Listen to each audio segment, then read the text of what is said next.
Hello and welcome back to the Shutter Sports Podcast. I'm your host and self-proclaimed junior hockey expert, Clint Householder, alongside Shutter Sports' newest recruit and my brother, Jack Householder. With the CHL regular seasons wrapping up this weekend, we'll be going over the top storylines going into the playoffs, previewing first-round matchups, and giving our prediction for who will come out on top. From the little leagues to the pros. This is your weekly sports show. Welcome to the Shutter Sports Podcast. Take a seat at the table as we discuss. Kicking things off, we will start with our area of expertise, the OHL. All right, so let's recap the playoff picture in the OHL. In the East, we have Brantford versus North Bay, Barrie versus Niagara, Kingston versus Sudbury, and Oshawa versus Brampton. And then in the West, it's London versus Owen Sound, Windsor versus Sioux, Kitchener versus Flint, and Saginaw versus Erie. So how about you take it away, Clint, with our hometown team, the London Knights, the 1 seed in the league, and their matchup against 8 seed Owen Sound. Well, I mean, it's hard to find a bigger David versus Goliath matchup in this one. London leads the league with 112 points, and that was, even with missing guys. They missed Cowan, they missed Barkey, they missed Bonk for a while. With, to the World Juniors, they missed guys due to health. They were just straight up sitting them. Barkey had a shoulder injury. They were like, all right, we've locked up the 1 seed. You're not playing for a while. And they still managed to record a whopping 112 points. This team is just so deep. If you look at the goal differentials between London and Owen Sound, London has a whopping 145 in the positive, in the right direction, while Owen Sound lacks with just a minus 42 goal differential. Obviously not ideal there. Yeah, this is probably going to be domination from London. That's what we all expect. I do really like Carter George, Owen Sound's goaltender. I feel like he has the ability to steal a game or two from them. Yeah, definitely. Carter George, he's got that X factor ability if he can just lock down a game. London in the regular season, they swept the 6-game season series, which you don't see too often in the OHL, a 6-game season series going all in favor of one team. And they actually did it last year too. So the last time that Owen Sound beat London in the regular season was at least 3 seasons ago. So that's just shows how these teams have fared as of late. And it's easy to see why. London outscored them 28 to 3 in the matchups this season. They just have so much star power. They can roll 4 lines deep, 3 good D pairs, and as good as George is, the London Knights, they had the best goaltending duo with Medvedev and Elliott. Elliott led the league in save percentage and goals against average. I'm sure George would have done that too if he was on the London Knights, let's be fair. But still, London's had ridiculous play in net. The one thing, I do think Owen Sound does have a lot of really good youth, like Pearson Bowie. He's the runaway Rookie of the Year favorite so far. In 63 games, he has 29 goals, 23 assists for 52 points. And on an Owen Sound team that mostly everybody is in the negatives, he's somehow a +8. So I know plus minus is a bit of a flawed stat, but that's still showing that he's dominating play when he's out there. All right, so for the prediction here, I'm assuming you're going to pick London, but how many games is it going to take them? Out of respect for Carter George and trying to ignore some hometown bias, I will say that London takes them 5 games to beat Owen Sound. All right, so on to the next series here. We have 2nd seed Windsor, the West Division champions, against the Sioux Greyhounds, the 7 seed. Yeah, Windsor's been really resurgent this year. Last year, they missed the playoffs. They were not good. They ended up winning the draft lottery and getting Ethan Belchetz, who has been phenomenal this year as a rookie. He's huge, 6'5". There is some injury concerns with him, though. He got hurt in the last weekend going into it. I'm not quite sure whether he's playing or not. I haven't seen anything released by Windsor yet. But they do have some really, really great forwards up top. Ilya Protas has been one of the best players in the entire OHL this year. He's got a whopping 124 points in just 61 games, which means he's over 2 points per game, which is just crazy. Liam Greentree is right there with him with 119 and 64. Those two dominate every game they're at. I watched them play Brampton at the start of the year, and those two just cooked them the entire game. I don't know how Sioux is going to deal with that, especially with just all the size and physicality throughout the lineup. Absolutely. Windsor is one of the best teams in the league. How do you think the Sioux is going to stack up? What do you think this one is going to be? I think the Sioux is a decent sleeper team. Mignos has been great this year. They obviously got Brady Martin. Chase Reed's been phenomenal this year. If he played the whole season, I think he would definitely win Rookie of the Year. He's above or around a point per game as a defenseman. Cloutier's been good. They have some drafted guys in Noel Nord and Owen Allard. And then Lalonde's been pretty good this year. He's been solid. He could steal you a game. He's a veteran. He was at the Memorial Cup last year. He's a winner. He knows how to get it done. So I think they are a little bit of a sleeper team. I don't think they're just a rollover, like I think some other teams will be, like which we'll get to later when we move on to the East. But I mean, Windsor won the season series. They won 4 of the 6 games. I say it takes them 5 games to get past the Sioux here. All right, now we're moving on to the next series. We have the 3rd-seeded Kitchener Rangers, who are actually placed higher in the regular season than Windsor. They were the 2nd place team in the conference, and in fact the whole league. But they're the 3 seed here in the playoffs because Windsor is in the West divisions, and the Kitchener is taking on the 6th-seeded Flint Firebirds here. Yeah, just on that for Kitchener, like it's a really crappy rule for them. Like this year, they were a better team than Windsor. They had a better record, but in the playoffs, if they have a lower seed, and if they play them in the playoffs, they'll not have home ice advantage. They'll have to go to Windsor more than they play here. And then once the draft starts, they're going to be picking after Windsor. So Windsor is above them in the conference standings, but below them in the league standings. So just like this is just a ridiculous rule that I could rant on this forever. But on the actual series, Kitchener, they won the season series of the 4 games. They won 3 and then losing their 4th one in overtime. But that sounds like domination, but it really wasn't. Every single game was within a goal. 1 went to overtime, and then 2 were decided by shootouts. So this was a really tight series between these 2 teams. Neither team really like wows you with the top end talent. Like you look at some other teams we've just talked about. Like Windsor, they got Belshets, they got Protus, they got Green Tree. London, they got Cowan, Bonk, Barkey. You could go on and on and on. Dickinson. But here it's just they have so much depth. I kind of like Flint here. I know someone that is very in tune with the Kitchener Rangers this year. They've been to a lot of the games, and he told me that he thinks that they might be frauds, and that he was nervous for getting Flint in round 1. He was really hoping that they got matched up against Sioux. Obviously that didn't happen, so now they're playing here against Flint, and I kind of like him as a sneaky underdog. They have some guys with some experience, like Sam McHugh. They got like 3 guys from Sudbury in the offseason, so I kind of like him as a sleeper. Kitchener's a little bit like inexperienced. The guys that have been there, the guys that are producing this year, they haven't proven it in the past. Like they got Pridham, who is his first year in the OHL, same with Humphreys, Lamb, Romano, they're all young. Reed, they're all young. So I'm a little worried about Kitchener here. I got to be honest.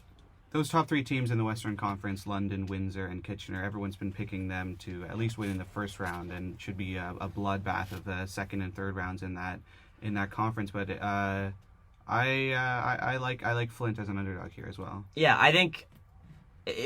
For me, it's hard to pick Flint to win just because their power play has been so bad. Like, their power play is in the same tier as Peterborough and Sarnia, and those are 2 of the worst teams in the entire league. We got to watch the Peterborough power play last weekend, and they had a 5-on-3, and they didn't even get set up. Like, that was really dysfunctional. And if your power play is stooping to that level, going into the playoffs, that's not a good look. So it's hard for me to pick them there. If they had just had a league average power play, I would really like this matchup.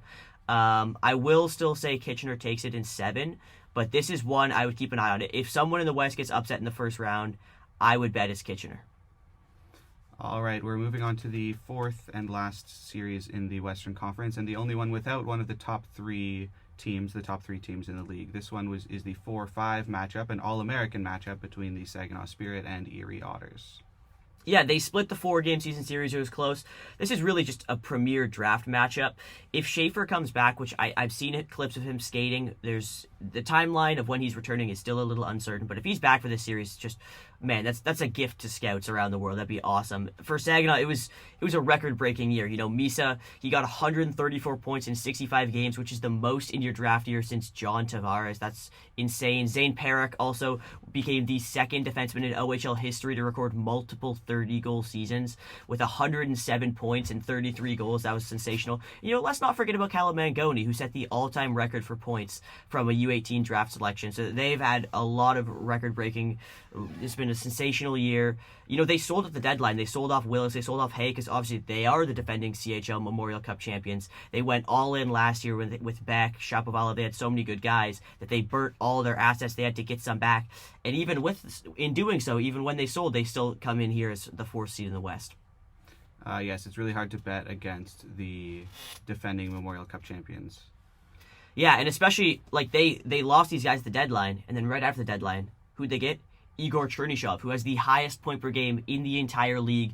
In 23 games, he has 19 goals, so he's almost a goal per game. and then add on 36 assists onto that. He's got 55 points in just 23 games. Just sensational production from the Sharks pick. And then they also have a great trio of rookies with Carson Harmer, Jacob Kluche, and Dima Zhilkin.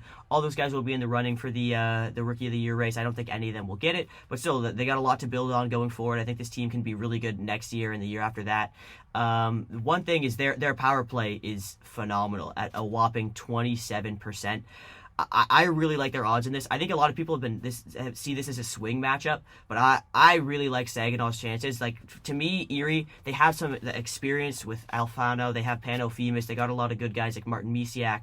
But even if Schaefer comes back, I think Saginaw has a better defenseman in Perrick. Like, right now, Zane Perrick is a more impactful defenseman in the OHL than Matthew Schaefer is. I think, debatable long-term wise in the NHL who has a better career, who knows. But right now, I think Perrick's more impactful. And Michael Misa is far better than anyone that Erie has at the forward position. So I don't really see it as a close series. Like, I think Saginaw gets this in 5. I'll say 6 if Schaefer comes back, but if he's not, I'll say 5.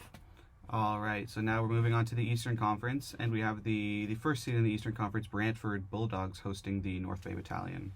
Yeah, I mean, talk about historic seasons. Nick Lardis became the 8th player to hit 70-plus goals in a season, and his 71 tied Eric Lindros, so some elite company that he's up there with. I mean, they've got some elite playmakers that help him do that. In Patrick Thomas, who got 100 points, 77 of those were assists. And then Jake O'Brien, he got 66 assists and 98 points. So they had 3 players knocking on the door of 100 points. 2 got it. 1 was just behind it. That top line is insane. I am a little nervous, though, once they get to play some actual teams. Like North Bay, no disrespect to them, but I don't see them doing much. They're an 8 seed. They're an 8 seed for a reason. They were duking it out with Ottawa, and just, quite frankly, neither of those teams were really good this year. So I don't think that they're that much of a test. I think Brantford should be able to deal with them easily. But their power play has been a key area of strength for the Bulldogs, and I think they might be a little bit over-reliant on that. Thomas had 40 points in the power play. Lardis had 44, and Jake O'Brien had 50.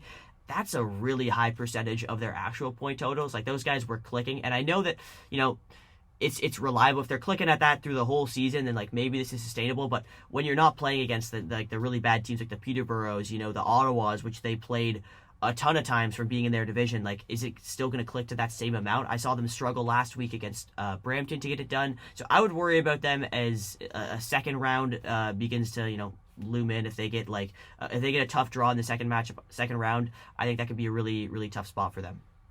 But for the first round here, we think they'll easily handle North Bay. Yeah, I think 4 or 5 games. Mike McIver's good. Maybe he steals the game, but I don't think Brantford will have too much trouble getting by the Battalion. All right, moving on to our next series, we have the Central Division champion Barrie Colts against the Niagara Ice Dogs, who were at one point the leading the Eastern Conference of the OHL, but have fallen drastically in the second half of the season. Yeah, Niagara has the worst fall-off I think I've ever seen in my entire life. In their last 22 games, they have a 2-16, 2-2 record. You could not enter the playoffs any colder. They've been so bad as of late that if you go on the OHL Instagram and check the most recent power rankings, that is 16 teams, and only 16 teams make the playoffs.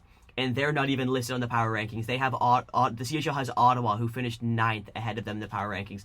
And this is a rare occasion where I agree with the CHL power rankings. They've just been abysmal as of late. It's not even like they were too injured. Like, they were missing a couple guys for 3 games during that stretch. Flores, they missed their goalie, but he wasn't even playing that great this year. And it wasn't like they were just getting outscored a lot. Some of those games were close games. They were just losing everything. Just a really tough go of things. They have Ryan Rubrick, though, Ethan Zada, Kevin He, Andre Loshko. They have some offensive contributors that I think can maybe try and test Barrie, but Barrie, that team is so stacked. They have a whopping 9 NHL drafted prospects, plus Kashawn Aitchison is going to go this year. Ben Hrebic could go at the end of the draft as a re-entry. Their decor is just stacked. They have the best top 4 I think in the league, with Eliason, Akey, Aitchison, Bertucci. That's just really tough to score against. They're good in their own zone. They're good at offense. It's going to be really hard to test this Barrie team when they also have a really good goalie in net. So this is a 2-7 matchup. This is not a 1-8 matchup. But if there was going to be one sweep in the whole playoffs, it might be this one. This might be the most lopsided series there is. Yeah, I think this is. If I was a betting man, I would put a lot of money on Barrie to sweep this series. Like I saw them play a lot. They're a tough physical team. Like Niagara's a really inexperienced team, and though Barrie, they were a pesky 8 seed last year, this is not the same team we saw last year. Like they got a lot of veterans in the offseason. They completely shifted the focus from, oh, we're going to be, kind of rebuilding to, like, they completed the fastest rebuild ever. Last year they were an 8 seed. This year they were a 2 seed. And it's not like the young guys just performed. They traded Parker Vaughn away. They traded Shamar Moses away. This is a completely new core. They're experienced. They're proven. They got the North Bay trio of Romani, Van Steensel, Wakely. They got a bunch of guys like that. And I don't know who on Niagara has the experience to match this. I think this is going to be a sweep. All right, so our next series is the 3rd seed, Kingston Frontenacs, and against their hosting Sudbury Wolves. Yeah, these teams split their 2-game season series. They only got to see each other twice this season. I think this is a closer matchup than people think. I mean, they both entered the playoffs kind of cool with only a 5-5 record in their last 10. Like, neither team really came in hot. I think when it comes to a top-end talent advantage, I would give it to Sudbury. Like, Quentin Musty is phenomenal. Kieran Walton's been great. Nathan Villeneuve, they got one of the best puck movers in the entire OHL in Henry Muse at the point. Like, their power play is really good.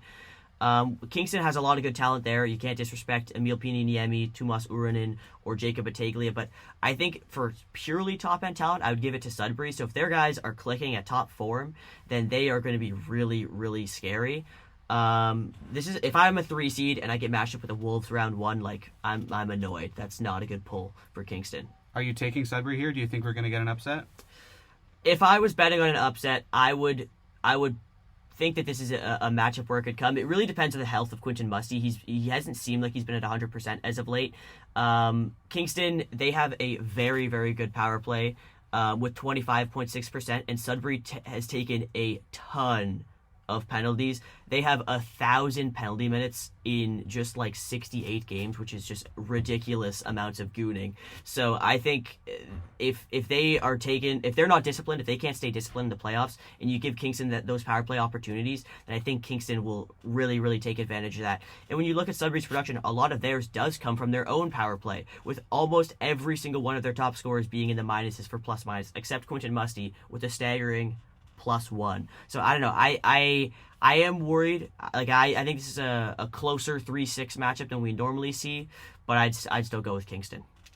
All right. Speaking of close matchups, we have the 4th seed Oshawa Generals, who I believe finished with the exact same amount of points as both the 2nd seed Barrie Colts and 3rd seed Kingston Frontenac. So a very close top of the Eastern Conference here. But the Generals are facing the 5th seed Brampton Steelheads, who are a very interesting team. They were expected to be one of the best teams in the country, but have kind of struggled, been up and down all year, although they have been in great form as of late.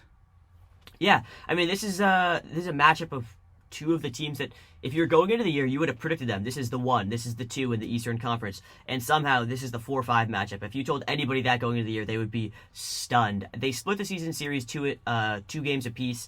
Very, very close matchup. This is 2 of the most talented teams in the entire OHL. You look at Oshawa, they got Callum Ritchie, they got Beckett Seneca, they got Colby Barlow, they got even Owen Griffin, who's going to go pretty high in this year's draft. On the blue line, they got Luca Morelli, they got Andrew Gibson. Like, there's a lot of talent on these teams. Take it over to Brampton, Porter Martone, top 5 pick in this draft, Carson Rakoff, Luke Misa, Angus McDonnell, Vilmer Augson. They have so many NHL drafted guys. They have 2 really good goalies in net. This is a really, really tight matchup. Though Brampton sucked at the start of the year, if you look at their overall season totals, it's like, meh, they're not that great. They only have a .603 points percentage. Their power play or penalty kill stats don't really pop out. They're not like, wow, this is really good. But they have been on a roll as of late. In their last 22 games, they've only lost 2 of them in regulation.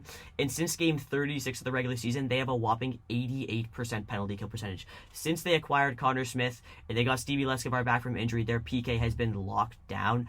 I think they are the most dangerous 5 seed in maybe the history of the OHL. They are really, really scary.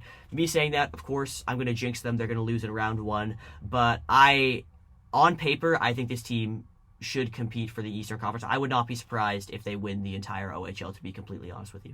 If the playoffs started in December or January, teams would be lining up to play the Brampton Steelheads in the playoffs. But since they don't start in January. The Steelheads have had time to get hot again, so they are a very dangerous 5th seed. I do not want to play them in the first round. And their depth is insane. Like they have a lot of experience on the back end. They have 3 overagers in Connor Smith, Stevie Lescovar, and Spencer Soba. They have another 05 in Finn Harding, who just got signed by the Pittsburgh Penguins. Like they're hard to score against. They have 2 really good goalies in net. Like if Ivan Kovic isn't playing well, throw in Braden Gillespie. They've both been very good since at least Gillespie, since he came over to Brampton, he's been very good. And Ivan Kovic has been a lot better as of late now that the D-core is a little bit more stable.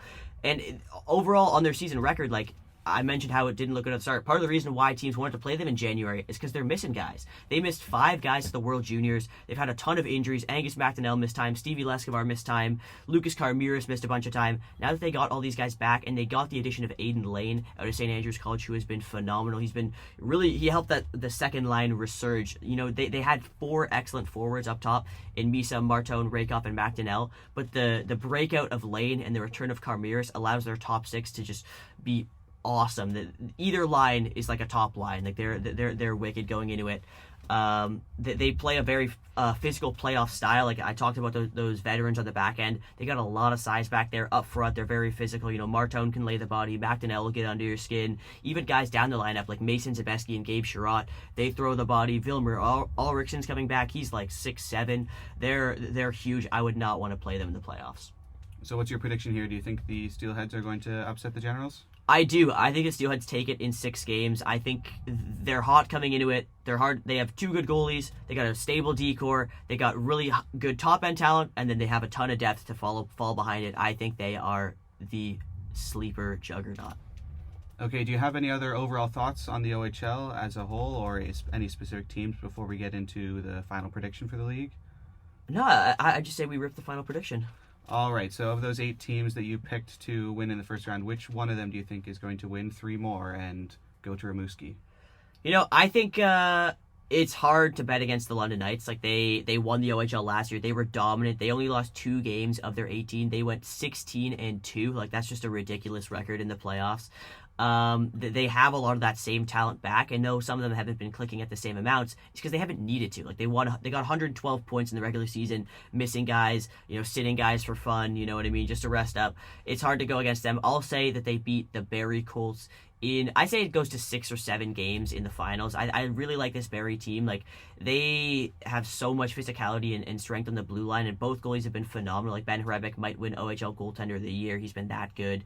I think they have what it takes to make it to the finals. And in other years, if they weren't playing such a juggernaut like London, I would probably pick them to win. But just because London's so good, I'll say London in 7 games. I'm going to agree with you with London as well. It's really hard to bet against them, and there might be a little bias in here as I am a London Knights fan myself. But they just seem like they're the most dominant team in the league by far. They're one of the most dominant teams that we've seen in recent memory. It's very hard to bet against them. So I'm going to take the London Knights, and you are as well, to go to the Memorial Cup. Do you have a same finals matchup, or do you have something different? Barrie is a good one. They do seem like they're a very good playoff style team. I could definitely see them coming out of the East. I think they'll play the Brampton Steelheads in the Eastern Conference Finals, and I think that will be a close series. But I will take the Steelheads to win that one and lose to the Knights. Lose to the Knights in finals. This is just one quick note. Part of the reason why I'm confident in the Knights is I just like their path to the finals more. Like the first round, they're playing Owen Sound. That's an easy team. You know, we talked about Niagara struggles. They still have some talent. Like I think they can be sneaky if they somehow figure it all out, like they did at the start of the year. They could upset. So really, the only super easy team other than them, who is like kind of a 50-50, is North Bay. And then past that, every single team is going to have a hard first round matchup, a hard second round matchup. If you're opposed to London, first round, you know, they get Owen Sound. Second round, they get probably Saginaw or Erie, maybe Flint if they pull off an upset. And I don't think any of those teams are on the same level as like the 5 seed, maybe even the 6 seed in the East. So they only have to go through them, And then in the conference finals is when they'll finally meet either Windsor or Kitchener, which Kitchener I think could be frauds, and Windsor they don't have as much experience. So I just like London's path to get to the finals, and I think if they come into the finals, refreshed, they don't have as much don't have as much strain on them. I think that they will take the Eastern Conference opponent, who has to go through Brampton, Oshawa, Kingston, Barrie, Brantford. There's just a harder matchup. All right, is that all for the OHL, or should we move on to the WHL now? How about we take it over to the Dub? All right, so for the matchups in the WHL, in the Eastern Conference, we have the first seed Medicine Hat and the 8th seed Swift Current. The second seed is Prince Albert. They're hosting Edmonton. The third seed is Calgary, hosting Saskatoon, and the fourth seed is Lethbridge, hosting Brandon. And then over to the Western Conference, Everett is the 1 seed. They're hosting Seattle. Victoria is the 2 seed. They're hosting Tri-City. Spokane is the 3rd seed. They're hosting Vancouver. And Prince George is the 4th seed. They're hosting Portland. So should we go into the prediction for Medicine Hat versus Swift Current? Yeah, let's take it to a generational player for a very good team, and Gavin McKenna has been phenomenal. He is on like a 40-game point streak to end the year, and within that stretch, he has more points than all but 7 players in the entire league. He got 100 points in his last 40 games. That is insane levels of production. This guy is like a lock to go first overall next year. He can carry a team to the championship basically on his own. But it's not just him. They have a lot of production behind him. Like Oasis Wyatt Blatt has been great. They have Hunter St. Martin, who's been good. Ryder Ritchie. They traded for Tanner Molendyke at the deadline. Like, there's a lot of depth behind him. You don't even know Caden Lindstrom. He was a top 5 pick in this most recent draft. He could come back for playoffs. He could come back at least at the end of it. He's been dealing with a back injury, but there's a chance he comes back. And if they have all those guys, like, they are a really, really, really talented team. And they had their way. They played some of the top teams going into the playoffs. Like, they played Calgary down the stretch. They played Lethbridge, and they stomped them. The games were not even that close. They established themselves as the premier contender in the Eastern Conference. So though Swift Current has a little bit of talent, they got I'm a Kraken fan. They got prospect and captain Clark Caswell, but I just don't think that they have enough to get it done against such a loaded team in Medicine Hat. Should we move on now to Prince Albert and Edmonton? Yeah, Prince Albert, this is another case that we were talking about in the OHL of how the 2 seed is worse than the 3 seed. This time, they're actually worse than the 3 seed and the 4 seed. They have a worse record than Calgary. They have a worse record than Lethbridge. This is a case of they're in one division. The other 3 are all in a different division, so they get the free 2 seed. For that reason, I think this is a bit of a sleeper matchup. Like, I kind of like Edmonton in this. They got the Sawshen brothers, who are really good. They got Joe Aginla. Like, they got some talent there. I think they're a sneaky underdog. Like, Prince Albert going into the year, they had a little bit of turnaround. They traded for Lucas Dragicevic. They traded away Ryder Ritchie for Thomas Mursic in a deal where we thought Ritchie would be the better player, but Mursic has been phenomenal. I just don't think that they're a premier contender. Like, despite the fact that they're a 2 seed, I think they're not that good come playoff time. So I do still say that they do beat Edmonton, but I think it's going to be closer than people think. I say this goes to 7 games. All right, so let's moving on to Calgary, the 3 seed, but more accurately described as the second best team in the conference, hosting Saskatoon. Yeah, Calgary, this was one of the most active teams at the deadline. They got Sawyer Minio, they got Tanner Howe, they got Hauser, who has just established himself as the most winning goaltender in WHL history. He also had the longest consecutive shutout streak. This guy is a beast. They got a great goalie in net. They also have Carter Yakimchuk. They got a lot of talent up front. They got draft eligible Ben Kindle. He's phenomenal this year. They have a guy, this is just a random pull. They have a guy named Hunter Ora. What a sick name. But they've been great. Oliver Tulk's been phenomenal. I really like them in this matchup. Like Saskatoon, they sold off at the deadline. They gave away Molendyke. They gave away Ben Reich. They gave away Brandon Lazowski. Like they look to the future after years of contention. So I think Calgary is going to have their way in this one. Next, we have Lethbridge, a team that surprisingly loaded up this year at the trade deadline. They're hosting Brandon. Yeah, going into the year, I didn't see them as that big of a contender, but they went all in. They saw themselves as contenders. They traded for Braden Yeager and Caden Price after their general manager was part of the Team Canada selection committee and chose both of those players and even gave one of them, Braden Yeager, the leadership role. So that's just kind of a funny tidbit there. But I didn't expect them to really do that much going into the year, but they've been pretty good as of late. They got Miguel Marquez back from injury this past week.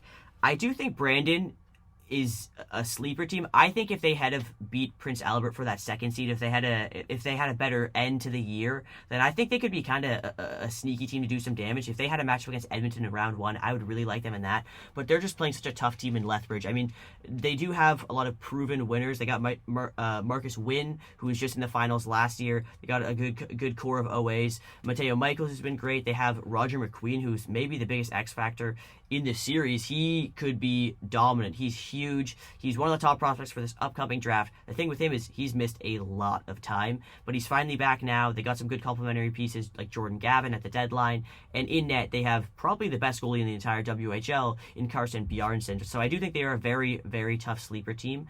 I might pick them for the upset. All right, so moving on to the Western Conference, we have the most dominant team in the whole WHL, the Everett Silvertips, hosting the Seattle Thunderbirds. Yeah, I mean, what hasn't gone right for Everett for most of the year? Like, they were the best team. They got Austin Roos back at the deadline. Everything seemed great. And then, unfortunately, in the past week, Carter Bear suffered a leg injury. He will be out for the remainder of the playoffs. So I do think that's really, really bad timing for Everett after such a phenomenal year. They had got DuPont. Everything was going right. And then losing their most productive player, the guy who's been pushing the charge on offense. Like, he's been great. Losing him right before playoffs is tough. So I would be concerned about them in the later rounds. But this matchup against Seattle, I like it. Though Seattle has some good draft eligibles. They got Braden Coots. They got Radim Murtka on the back end. I just don't know if they have that top-end talent to compete with Everett, who's just such a deep team. Like, everyone on Everett, like, if you look at the roster, you look at how many guys are producing, it's nuts. Like, their entire team is great. So I think Everett has what it takes to get past Seattle, but I would see them as more of a concern in the later rounds. Next, we have the BC Division champion Victoria Royals hosting the Tri-City Americans. This is another case of the 2 seed being worse than the 3 seed, as the Spokane Chiefs had a better record than them. But Victoria, being the BC Division leaders and winners, they get the 2nd seed, and they have a matchup against Tri-City. I like Victoria. I think they got Cole Rechny, who's one of the best playmakers in the WHL. He set the single season assist record for the Victoria Royals this year. They got Kenta Isegai at the deadline, Braden Lazowski. They have some good pieces. I think they are an underrated team. I think they'll be really good in years in the future. Like, they got Keaton Verhoof on the blue line. Seeing him and Rechny develop in like 2 to 3 years, that team is going to be one of the premier contenders in the WHL. I don't know if they have what it takes to like go on a deep run this season alone, but they're very good. I don't want to discredit Tri-City either. They have one of the other top draft eligibles in Jackson Smith, who has scored 9 of his 11 goals on the season in the past 11 games, so he's been really hot getting into it. He really moves well. They also got Charlie Ellick on the blue line, so they got a really stable D-core there. I think if they had a better matchup, then like they'd be a sneaky team, but I don't think they have what it takes to get past Victoria here in round 1. Now we have a very hot team post trade deadline. We have the Spokane Chiefs against the Vancouver Giants. Yeah, we talked about how good Gavin McKenna's been this year. He still couldn't even catch Andrew Cristall for the points leaderboard, as Andrew Cristall finished the year in first place. They also have another guy who's in the top 5 in Berkeley Cat, and this is by far the best duo in the WHL. I'll say it, the CHL. I think this is the most high-flying duo that we've seen in the Canadian Hockey League this year. They're phenomenal. They have some depth behind them, like Shea Van Olm's been very good. They got a good goalie in Cowan. I really like their matchup going up against Vancouver. I think they will probably make light work of them. Spoiler, I think this team's coming out of the West. No, that would be an upset for them to beat Everett. That would be unexpected. But our final series here in the WHL is Prince George against Portland, the 4-5 matchup. That's a very long drive. Yeah, Prince George, that's a tough drive. They remind me though a lot of the Oshawa Generals. Like, going into the year, you would have predicted them to come out near the top of this conference. Like, I think most people in the mocks had them as the number 1 seed in the Western Conference. They have so much talent. They have Riley Height, Tarek Parashak. They're really good. They have Joshua Ravensbergen in net, who's one of the best goalies in the WHL, going to get drafted really high this year. You would have thought they would have done better, but they somehow fell to the 4 seed. I do think they have what it takes to beat Portland, just because I don't know who on Portland's going to step up, play in those big moments, and deliver. So I do think Prince George will get past them this year, but they are a team that I would keep an eye on in the second round. Like, them versus Everett, that's a tough matchup for Everett, because I think Prince George, they have the top end talent, and with Everett losing Carter Bear, that could be a sneaky upset. All right, so what is your prediction for the team that comes out of the WHL and heads to the Memorial Cup? I think it's hard to say. It's hard to go against the generational talent in Gavin McKenna, especially with the level of play he's been up to as of late. So I say that Medicine Hat beats Spokane in the finals. I think it would be a long series, a tough series, maybe 7 games, a high-scoring one at that, though. This is 2 high-flying offenses. I really hope that this is the finals matchup because I think that would be excellent. Like seeing Berkeley Catton and Andrew Cristal go against Gavin McKenna would be awesome. Those guys all should have been on the World Juniors. Only 2 of them were. Cristal was snubbed. Maybe a little bit of revenge there. He's looking to, win some bragging rights over McKenna. But I think McKenna does get it done, and I think that they win in 7 games. I agree with you. I was thinking the same thing. I was going to pick Medicine Hat to come out of the WHL. Again, Gavin McKenna, he's maybe the best player in the whole CHL right now, and he's not even draft eligible this year. So I'm going to take Medicine Hat as well. Yeah, just quickly before we switch leagues, I want to talk about a team that didn't make the playoffs for a bit. How about the Kelowna Rockets? Like, if I'm the WHL, I'm nervous going into next year. Like they're the Memorial Cup host in 2026. They won the bid over teams like Spokane and Mad Hat, which I think every day it looks more and more questionable why the WHL and the CHL picked them to be the host city. Like they're looking tough. They have like none of their regular skaters are above like +0. Like all of them are in the negatives. They've just been getting waxed. Like they lost 15 straight games post trade deadline, losing Cristal, losing Price, which we knew was going to happen. We knew that those guys were going to age out anyways. So losing them, I'm nervous to see what Tijik Inlet's production is like next year, because when you look at his career, he was not that productive in Seattle playing, and it was in a small sample size, a limited role, but he didn't break out until he went to Kelowna and played with such a great playmaker in Andrew Cristal. I don't know if he's really like that super elite high-end offensive play driver on his own without such a great playmaker. And past him, who do they got? Like they got Hayden Poppenix in the Cristal trade, they got Will Sharp in the Caden Price trade, and neither of those guys have produced at least to the level of outscoring their opponents. Like they've just been getting caved in. Even when they do produce, they score 1 goal as a line, they let in 3. It's just been really tough for them this year. I think the WHL and the CHL made a mistake picking them as the host city next year. Yes, that's a questionable choice for sure. Should we switch leagues now and move to the East Coast? Yeah, I think we'll wrap it up with the QMJHL here. Obviously, this is the area where we are the least informed in. We'll be completely honest. We are OHL guys, and most of the games happen during OHL time, so we're obviously watching the league that's closer to us. We still have a little bit of an eye on them. So there's a lot of good draft eligibles, and there are some guys that we actually saw in the OMHA U16 AAA last year, which we'll talk about in the first series. But there are some guys that we are aware of, but less so than in the other leagues. So the bracket in the QMJHL here, in the Eastern Conference, Moncton is the 1 seed, they're hosting Quebec. Rimouski is the 2 seed, they're hosting Charlottetown. Chicoutimi is the 3 seed, they host Acadie Bathurst. And Baie-Comeau is the 4th seed, they're hosting Cape Breton. In the Western Conference, Drummondville is the 1 seed, they're hosting Halifax, the crossover team from the East.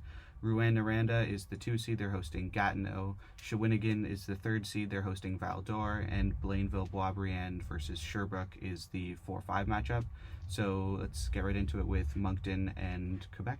Yeah, Moncton has been the best team in the entire QMJHL this year. It's hard to pick them not to win the league. I know it's early in our predictions here, but they are phenomenal. It's a 2-horse race between them and Rimouski, in my opinion. They're obviously led by Caleb Desnoyers, who's been phenomenal this year. He's leading the Wildcats in scoring with 84 points in 56 games. He's a guy you don't want to play against either. Like he's got some bite to his game. We saw him at the Top Prospects game, and he was laying the body around. He was shoving people around. They also have good guys like Juraj Patarik, Marcus Vidicek behind him, Etienne Morin at the blue line. Like they got a lot of talent.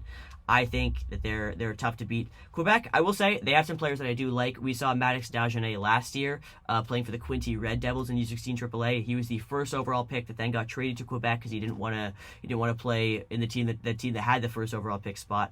So he forced his way here. They also have Justin Cote, who was at the Memorial Cup last year for Drummondville, one of their more productive guys. They traded him away because he was an OA this year. He's a little bit undersized. They do definitely have some talent. I just don't think they have enough talent to make this that close. Got to go with Moncton pretty easily in this series. The Memorial Cup hosts this year, Rimouski. They don't need to win the league in order to make the Memorial Cup. They are playing against Charlottetown Islanders. What do you think about this series? Yeah, Rimouski, I mean, because they knew that they were the host, they were able to add some guys. You know, they got Matthew Cataford, who I believe won the MVP trophy last year, and then at the deadline they added World Junior standout Eric Smatejko. They already have Jonathan Fauchon, who's been great. He scored 103 points in 64 games. Alexander Blaze been good as well. They're a really good team. They're up there neck and neck with Moncton for the top spot. At the blue line, they got Spencer Heel, who's been great as well. I think that they easily take care of Charlottetown here. Like Charlottetown, they don't have much top-end talent. I think Rimouski is just going to pave the way. They're just going to power through. I think Moncton and Rimouski are on a crash course for the conference finals, and then there we'll see who makes the Memorial Cup. Whether Rimouski isn't trying as much because they're already locked in, or Moncton brings it because they need to win the league to qualify. So we'll see there. But I think Rimouski easily makes it on here. Another thing in the Eastern Conference, Acadie Bathurst. They're going to Chicoutimi in the first round series. This is the last run for them. They're moving to St. John's, Newfoundland after the season. Do you think they are going to get a playoff series win in their last year in Bathurst? You know, I don't. I'm sorry, Acadie Bathurst. I'm sorry for the fans there, but I don't see them passing it. Like Chicoutimi, they've been great all year. If you look at the CHL Power Rankings, they've been constantly there as of late. They got a lot of really good young guys. Maxime Massé has been great, and then for the draft this year, they got Alex Wong, Emile Guité have been very good. I like them in this series. I think they'll make light work, or not light work, but I think they'll make it past Acadie Bathurst in round one. And the last series in the Eastern Conference is the Baie-Comeau Drakkar and the Cape Breton Eagles. Yeah, Baie-Comeau, as a Kraken fan, I have to keep a little bit of attention on them as they have third round pick, Alexis Bernier. He's been pretty good this year. They also have last year's goal-scoring leader in Justin Poirier. He has not been as good this year with just 43 goals as he scored 50 last year, but he's still a lethal goal scorer. I would not want to... You can't give him any space. I think that they make it past the Cape Breton Eagles here. Moving on to the Western Conference, Drummondville, who won that conference against Halifax, the crossover team from the East. Yeah, Drummondville, they were the team that made it to the Memorial Cup last year from the dub. A lot of those guys are back this year. Ethan Gauthier is their top drafted guy to the Tampa Bay Lightning. He's been very good this year. He was good last year. They also got Luke Woodworth and Sam Olivier. I think they'll easily take care of the 8 seed here. Like in the queue, the difference between the top seeds and the bottom seeds, it's a lot. Like there's a lot more variation in how good teams are. They whoop on. I remember earlier in the year, I looked into like how many teams are over 50 or over a 500 points percentage in their leagues, and at the time that I looked, the OHL and WHL were at like 70, and then the QMJHL lagged behind at like 50. So there's just a lot less competitive teams. So I think they'll easily move past Halifax in round one. And with the QMJHL having two fewer teams than the OHL, those 8 seeds are lower down in the standings, closer to the bottom than the 8 seeds in the OHL, for example. But our next series is Rouen-Noranda and Gatineau in the West. Yeah, Rouen-Noranda, they have one of the top draft eligible players in Billy Zone, and he's been phenomenal this year. He actually has a whopping 83 points in 64 games. He got 28 of those are being goals, 55 being assists. He's a really good playmaker. They also have Lars Steiner, who's over a point per game in his draft year, -1. He'll be drafted next year. He's very good. I think that they have what it takes. Again, in the queue, we just talked about it, but I think the disparity between the top teams and the bottom teams is just a lot more, so I think they'll pave their way past Gatineau in round one. Shawinigan is next. They're hosting Val-d'Or in the first round. Yeah, Shawinigan, they have one of the highest drafted guys that's currently in the QMJHL with Matvey Greedon. He's a Calgary Flames pick. He was originally committed to go to Michigan, didn't have the grades for it, so he dropped out and came to the CHL, where he was drafted with the top spot in the CHL import draft. I believe it was actually Val-d'Or that drafted him and then traded him away to Shawinigan, which kind of shows you that Val-d'Or isn't really competing. They're not really trying to win this year, whereas Shawinigan is, so I think Shawinigan will easily make it past Val-d'Or here in round one. And our last series in the Western Conference, the last series in the QMJHL, and the last series that we're going to talk about here is Blainville, Boisbriand, and Sherbrooke. Yeah, I mean, Blainville-Boisbriand, they're led by draft-eligible Justin Carbonneau. He's been very good this year. His playmaking is great. His creativity, his hands, they're all very good. I don't think Sherbrooke has an X factor like that on their team, where Blainville-Boisbriand does. And they also have a very good blue liner in Xavier Villeneuve, who's in next year's draft. He's been great. He's a little bit undersized, so you could see him fall in next year's draft. But I think they have the offensive firepower to get past them here in round number 1. Now let's do our prediction, our QMJHL League prediction. Who do you have? I think Moncton wins it because they need it more. Like last year, we saw the same thing happen in the OHL, where two of the best teams in the league played in the Western Conference Finals. It was London versus Saginaw. Saginaw already had the Memorial Cup locked up. They already knew they were the host city. They were going to make it. So London needed that little bit more, and they ended up winning that series in 6 games. They went on to destroy the Oshawa Generals in the finals. I think a similar thing will happen here with Moncton beating Rimouski in 6 or 7 games, a close competitive series, determine that the winner of that conference. And I think that they will crush Rouyn-Noranda in the finals. I think Rouyn-Noranda comes out. I really like Bill Zonin. I think they're a sneaky team to get out. I think they can upset Drummondville. But I think it's going to be like last year, what we saw of the two teams, the two juggernauts in this conference come out and just roll the finalists from the other conference. So this is kind of unfortunate that we all picked the same. That we both picked the same 3 teams to come out of all 3 leagues. I'm taking Moncton as well. They're just the most dominant team in that league, and I think it's hard to bet against them. And yeah, Rimouski is their biggest challenger, and Moncton needs this a lot more, as Rimouski already has their spot guaranteed in the Memorial Cup. Also, we didn't talk about this, but they have a proven winner of a coach in Gardner McDougall. He went undefeated last year in U Sports, ended up winning the U Cup with UNB. They just have that winning ability. They're led by such a great leader. They have a lot of talent on that roster. I just think they have what it takes to win the QMJHL. So speaking of winners, we will go to the Memorial Cup now. So we both have the 4 teams in the Memorial Cup being Rimouski, the host team, the London Knights from the OHL, the Medicine Hat Tigers from the WHL, and the Moncton Wildcats as QMJHL champions. Who do you have taking the ultimate crown of junior hockey in this country? You know, I'm trying not to be biased, but it's hard to bet against the London Knights. I think that they just want it the most. Like last year, they won the OHL. They were dominant through the playoffs. They went to the Memorial Cup. They were the first seed going into the playoff round. They got the bye to the finals. Saginaw made their way there to have a rematch of the playoffs, of the round robin game, and Saginaw upset them there. London sucked the entire first part of the game. They had to come back to tie the game, and then with in the final minute, there was a bad giveaway on a forced turnover, and Saginaw scored in the final minute to give them a 1-goal lead, which they held on to. London losing not just the Memorial Cup, but losing it in such a heartbreaking fashion. Almost all of the guys are back this year. I would be stunned if they don't win it this year. And not just that, but the previous season, the London Knights went all the way to the OHL League Finals and then got decimated with injuries along the way and ended up losing to the Peterborough Petes. So back-to-back losses in their league finals and then in the Memorial Cup finals.